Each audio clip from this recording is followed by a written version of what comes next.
तुमने जो कहा था मित्र, वो सच ही कहा था, और अब मैं वही करूंगा।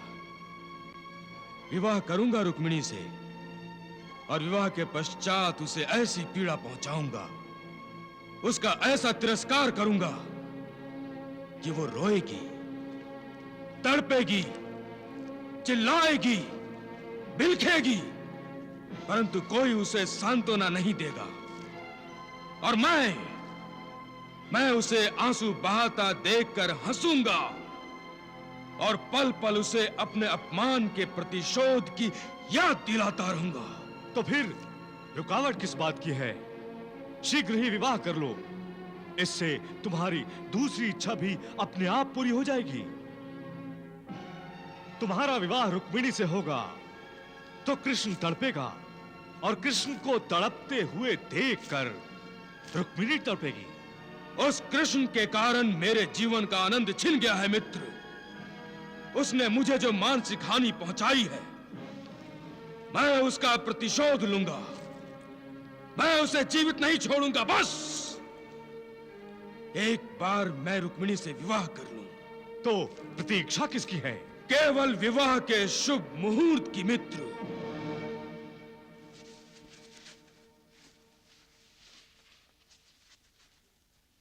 महाराज, 3 माह तक यह विवाह संभव नहीं है।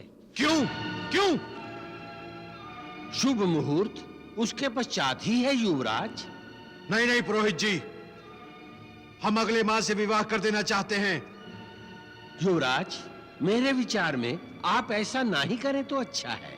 पुरोहित जी, आपके विचार में अगर अगले मास विवाह हो जाएगा तो क्या शुभ हो जाएगा? हाँ, क्या शुभ हो जाएगा?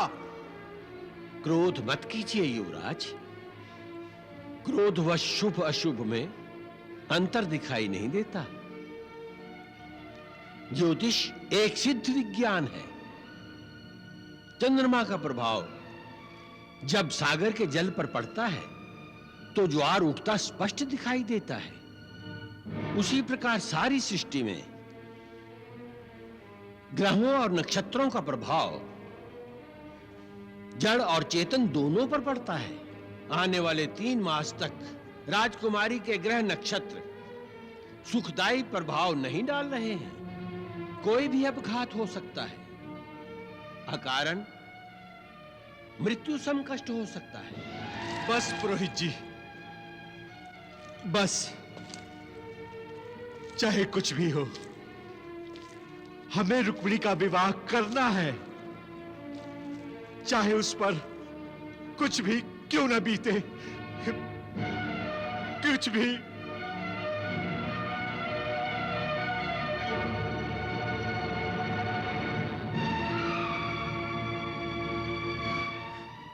रुक्मी, हम प्रतीक्षा करेंगे।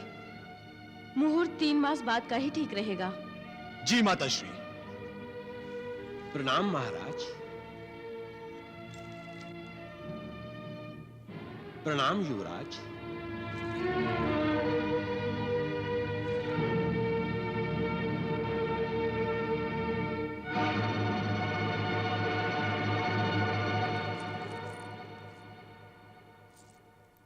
आप एक बार फिर से सोचिए स्वामी। राजकुमारी रुक्मिणी यदि चेदिराज से विवाह करना नहीं चाहती तो बस, इस विषय में निर्णय लिया जा चुका है भामिनी, और अब तुम कृष्ण के पक्ष में कोई भी बात नहीं कहोगी। और यदि तुमने कृष्ण के पक्ष में कोई भी बात कही तो यह विदर्भ के हित में नहीं होगा, और जो विदर्भ के हित में नहीं होगा वो राजद्रोह समझा जाएगा। और राजद्रोह का स्थान राजभवन में नहीं होता है, कारागृह में होता है, समझी? कारागृह में। हाँ।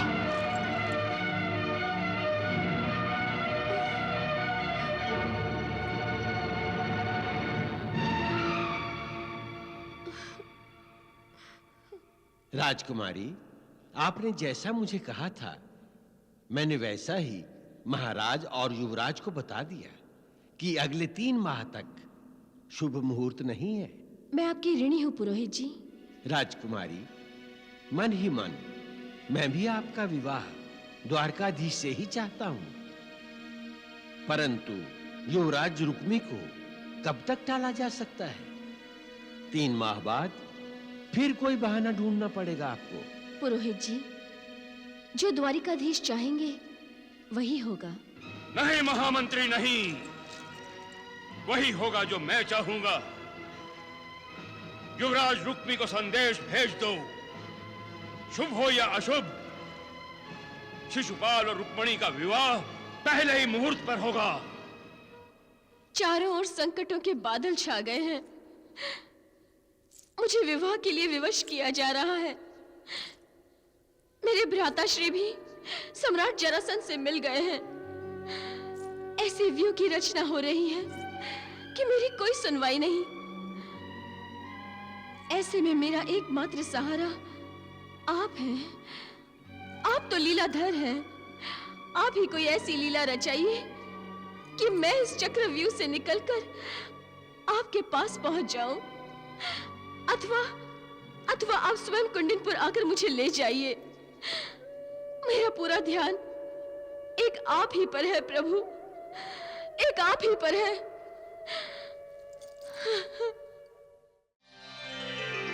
नारायण नारायण नारायण नारायण। प्रणाम त्रिदेवो। शुभम भवतु। कल्याणमस्तु।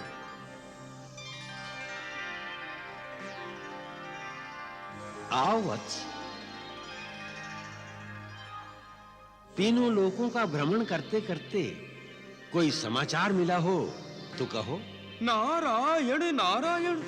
विधाता, लीला आप त्रिदेव करते हैं और मुझसे समाचार पूछ रहे हैं। सृष्टि का निर्माण भी आप करते हैं और विनाश भी। आपकी इच्छा के बिना पेड़ पौधों का पत्ता तक नहीं हिल सकता, और सृष्टि का समाचार मैं बताऊं आपको? नारायण नारायण। देव ऋषि, कुंडिनपुर में तो गए थे ना आप? अब आपसे क्या छिपाऊं त्रिनेत्रधारी। गया तो था, किंतु देवी रुक्मिणी की व्याकुलता देख नहीं सका। प्रभु की शक्ति रूपा मनुष्य रूप धारण करते ही इतनी विवश कैसे हो गई, ये मैं देख ही नहीं सका। क्या वो ऐसे ही विवश रहेंगी विधाता? मनुष्य के लिए जब दशों दिशाओं के द्वार बंद हो जाते हैं, तब वो परमेश्वर का द्वार खटखटाता है नारद। देवी यही तो कर रही हैं पितामह, यही कर रही हैं देवी, किंतु प्रभु ने कान ही बंद कर लिए हैं। देवर्षि, देवी रुक्मिणी ने द्वार अवश्य खटखटाया है और द्वार खुलेगा भी, किंतु समय आने पर। देव ऋषि, प्रभु जो लीला रचाते हैं उसका एक उद्देश्य होता है। परंतु भोलेनाथ, यदि लीला रचाने में देर हो गई तो देवी रुक्मिणी का विवाह चेदीराज शिशुपाल से हो जाएगा। अभी अभी तो आपने स्वयं कहा था कि प्रभु की इच्छा के बिना पेड़ पौधों का एक पत्ता भी नहीं हिलता। फिर देवी रुक्मिणी का विवाह चेदीराज शिशुपाल से कैसे हो सकता है? देव ऋषि, ये जो लीला रचाई जा रही है, ये अनेकों का अहंकार नष्ट करने के लिए रचाई जा रही है। रुक्मिणी स्वयंवर के माध्यम से जरासंध, शिशुपाल, दंतवक्र, शल्य रुक्मिणी आदि सभी अपने आप को अजय और अमर समझने वालों को यह दर्शाया जाएगा कि वस्तुतः वो कितने बलहीन हैं। यदि वो ये समझते हैं कि वो भाग्य बदल सकते हैं, तो ये उनकी मूर्खता है, वो विधाता नहीं है। देव ऋषि, प्रभु उन्हें यह संकेत देना चाहते हैं कि जो भी विकारों का प्रतिनिधित्व करके अपने मन पर अंकुश लगाकर निराकार परमात्मा की शरण में जाता है, तो विकार उसका बाल भी बांका नहीं कर सकते। हाँ, अब समझा। नारायण नारायण नारायण नारायण।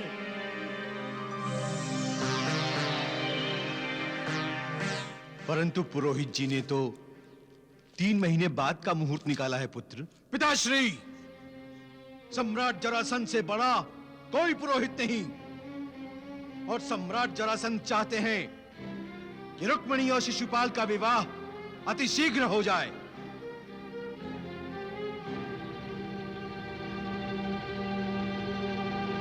उन्होंने अगले मास की पूर्णमासी का मुहूर्त निकाला है, जो सर्वथा उचित है। परंतु स्वामी, कोई किंतु परंतु नहीं सुनना चाहता मैं। पिताश्री, आप अपनी सुपुत्री का विवाह का निमंत्रण भेज दीजिए। और हां, हम उस ग्वाले कृष्ण को भी निमंत्रित कर रहे हैं। उस ग्वाले कृष्ण को भी पता चलना चाहिए कि रुक्मिणी उससे नहीं, शिशुपाल से विवाह कर रही है, शिशुपाल से।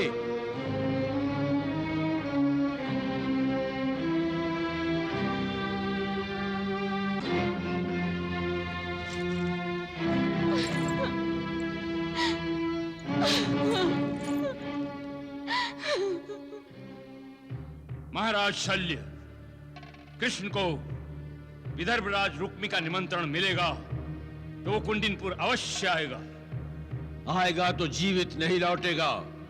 हम कुंडिनपुर में ही उसका वध कर देंगे। शत्रु यदि स्वयं हमारे जाल में फंसना चाहता है तो। कैसा जाल? कौन सा जाल बिछाया है हमने कृष्ण के लिए? सम्राट जरासंध, ऐसा प्रतीत हो रहा है कि आपने अपने शिष्यों को राजनीति का पाठ नहीं पढ़ाया। आप हमारा अपमान कर रहे हैं शल्यराज। नहीं, आपको सतर्क कर रहा हूं। राजा का जब विवाह होता है तो उसके पीछे भी एक प्रबल राजनीति होती है।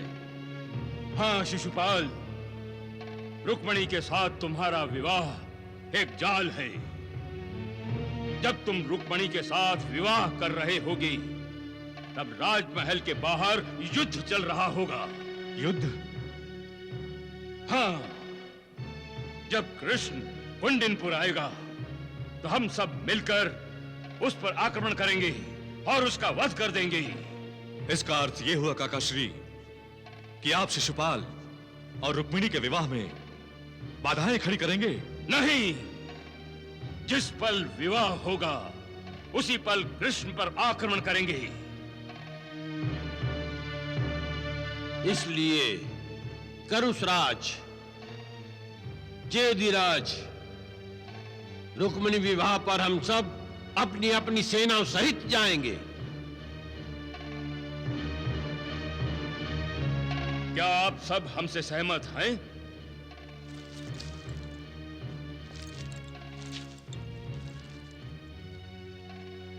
काकाश्री, मैं चेदिराज से पहले आपका पुत्र समान शिष्य हूं। आप जो भी सोचेंगे मेरे भले के लिए सोचेंगे। कृष्ण मेरा भी शत्रु है, किंतु यदि वो आपका मित्र होता तो मैं भी उसे अपना मित्र मानता। आप जो भी करेंगे काकाश्री, मैं उससे अनुग्रहित होऊंगा।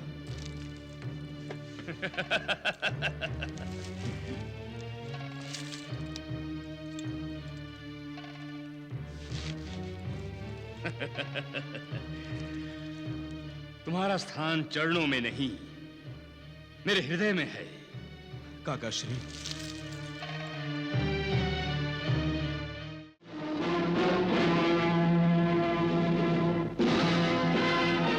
प्रणाम महाराज। प्रणाम युवराज। राजकुमारी रुक्मिणी के संवर के लिए शैलराज सेना सहित आ रहे हैं।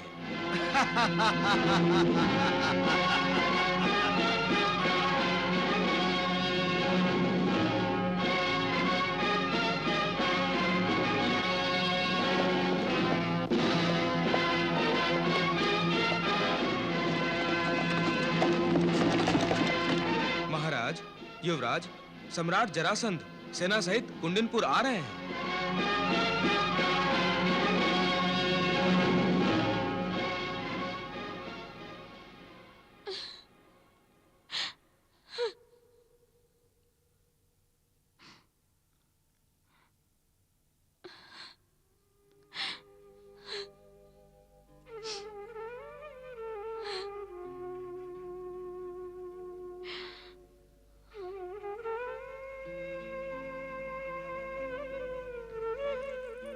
राजकुमारी, राजकुमारी, राजकुमारी, अशुभ समाचार है।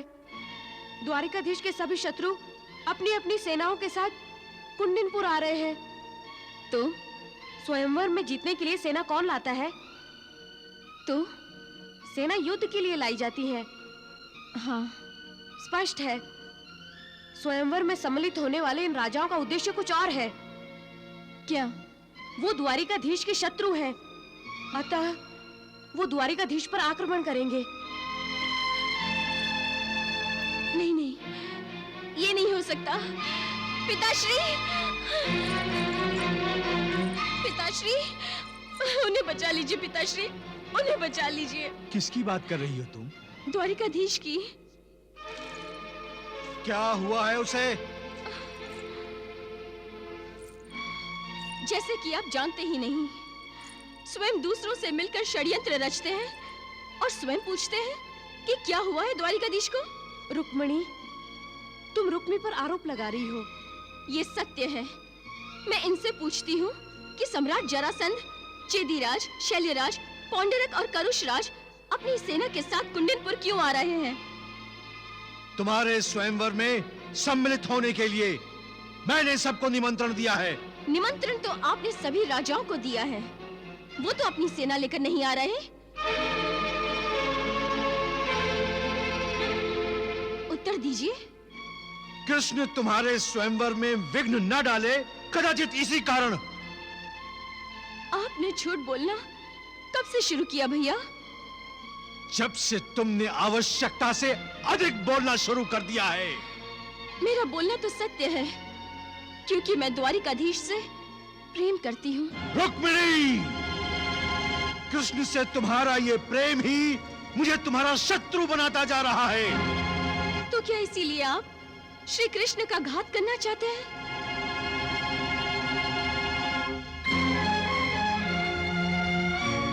क्या रुक्मिणी जो कह रही है वो सत्य है स्वामी? कहो पुत्र, भामिनी के प्रश्न का उत्तर दो। भैया उत्तर नहीं देंगे माताश्री।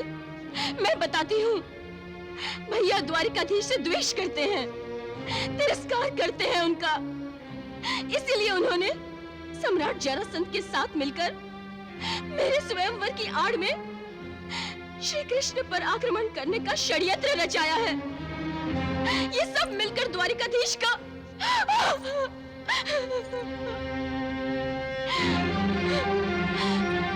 पिताश्री, आप तो महाराज हैं। आप भैया को आदेश दें कि वो द्वारिकाधीश की रक्षा करें। शत्रु की कोई रक्षा नहीं करता। परंतु द्वारिकाधीश शत्रु है हमारा वो। जो सम्राट जरासंध का शत्रु है, वो हमारा शत्रु है। यदि सम्राट जरासंध कृष्ण का विनाश करना चाहते हैं, तो हमें इससे क्या? परंतु कृष्ण का विचार भी अपने मन में लाना तुम्हारे लिए पाप है। तुम्हारा विवाह अब शिशुपाल से होने जा रहा है, शिशुपाल से। यदि तुम्हें विचार करना ही है, तो शिशुपाल का विचार करो, अन्य किसी और का नहीं। कृष्ण तुम्हारे लिए पराया है, समझी? पराया है कृष्ण तुम्हारे लिए।